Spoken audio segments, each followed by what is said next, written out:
12월 28일 오늘의 말씀은 요한이서 1장 1절에서 6절입니다. 장로인 나는 택하심을 받은 부녀와 그의 자녀들에게 편지하노니 내가 참으로 사랑하는 자요 나뿐 아니라 진리를 아는 모든 자도 그리하는 것은 우리 안에 거하여 영원히 우리와 함께할 진리로 말미암음이로다. 은혜와 긍휼과 평강이 하나님 아버지와 아버지의 아들 예수 그리스도께로부터 진리와 사랑 가운데서 우리와 함께 있으리라.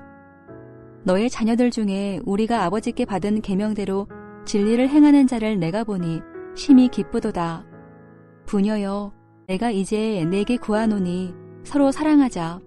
이는 새 계명같이 내게 쓰는 것이 아니요 처음부터 우리가 가진 것이라.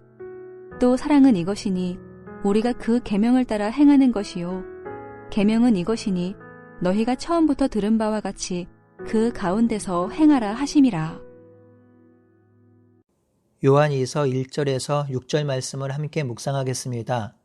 오늘부터 토요일까지 요한이서와 3서를 묵상할 것인데요. 요한이서와 3서는 요한일서와 연결이 됩니다. 내용적으로도 연결이 되지만 순회 사역자들, 특히 거짓 교사들의 위험에 노출되었던 교회가 이 순회 사역자들, 교사들의 가르침을 어떻게 들어야 하는지, 또한 어떻게 돕고 협력해야 하는지를 알려주는 내용입니다. 요한이서와 3서는 두 가지 배경을 알면 묵상하는 데 도움이 되지요.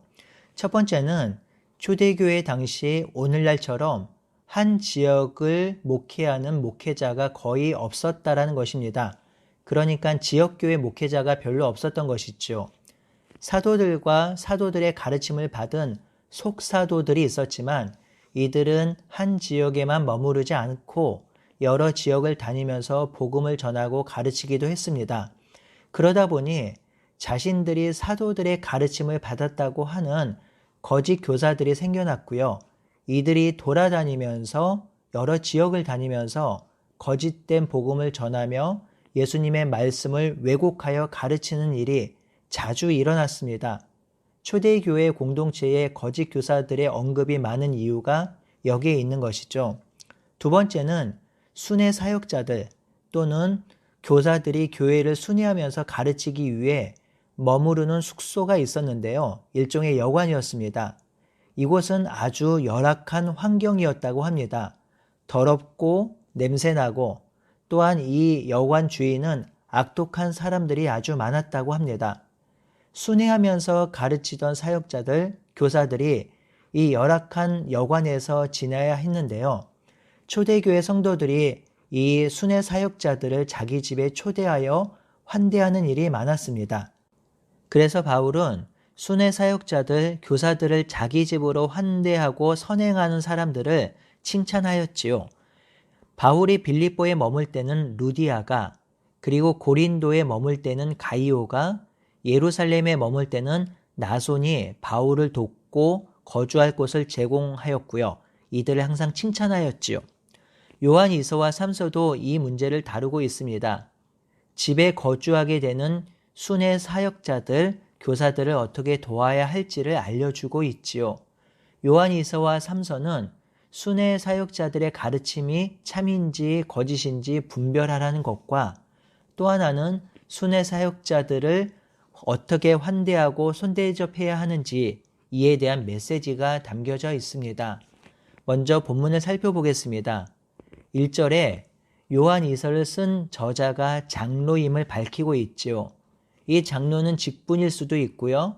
나이가 많은 어른을 지칭할 수도 있습니다. 요한 1서와 2서의 유사성이 많아 이 장로를 요한으로 보고 있지요. 당시 연장자, 나이 든 어른은 상당한 식견과 영향력을 가지고 있었습니다. 왜냐하면 당시의 삶의 지혜와 지식을 갖고 있는 자들이 바로 이들이었기 때문입니다. 오늘날처럼 책도 많이 있었던 시대가 아니고요.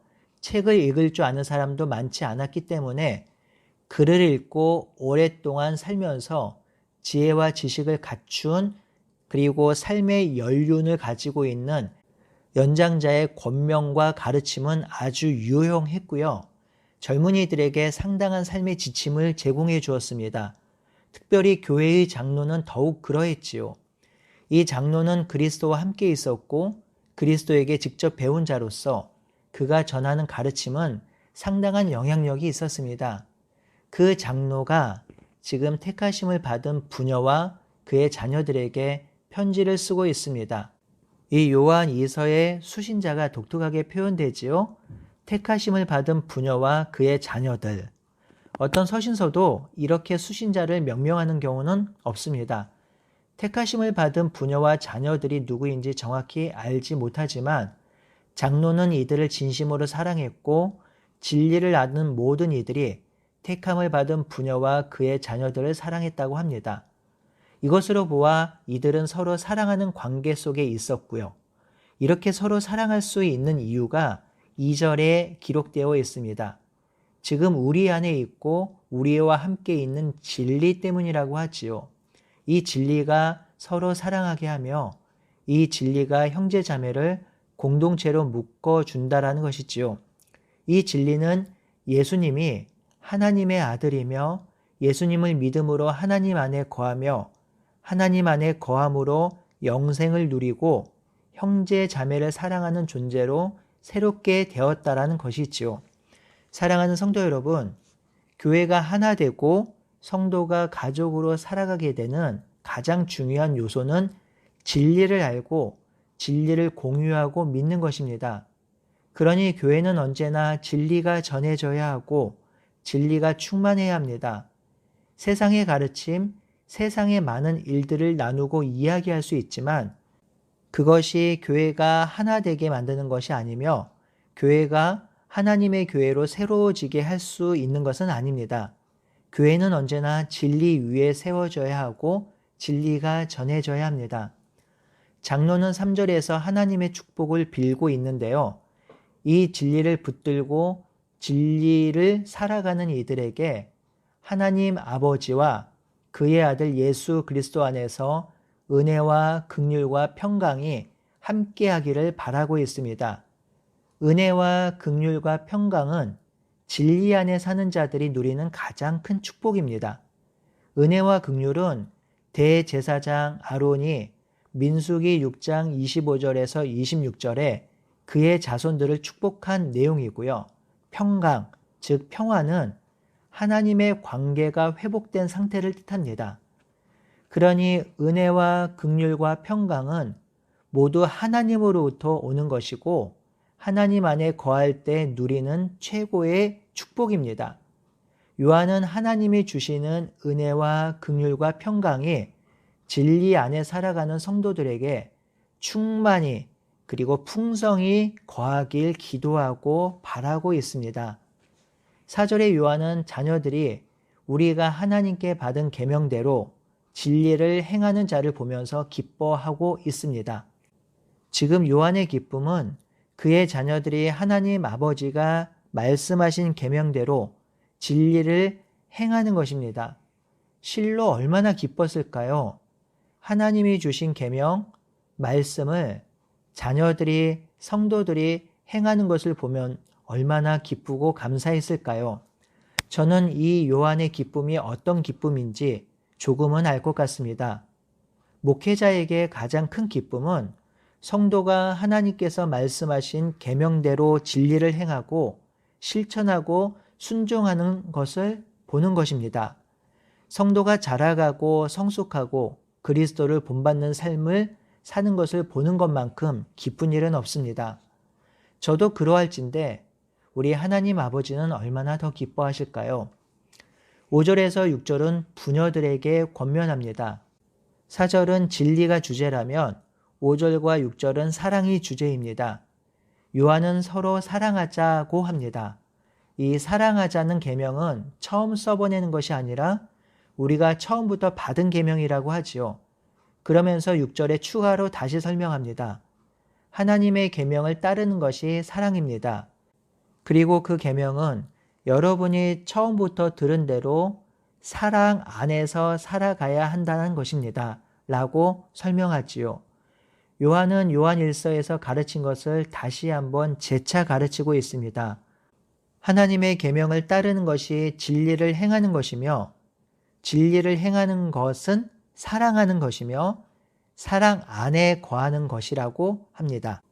이렇게 사랑하라는 계명은 처음부터 가르친 계명이며 변함없이 지켜져야 할 계명이라는 것이죠.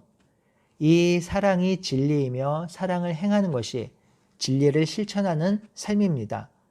사랑하는 성도 여러분, 사랑은 하나님의 속성이며 하나님입니다. 하나님은 사랑이십니다.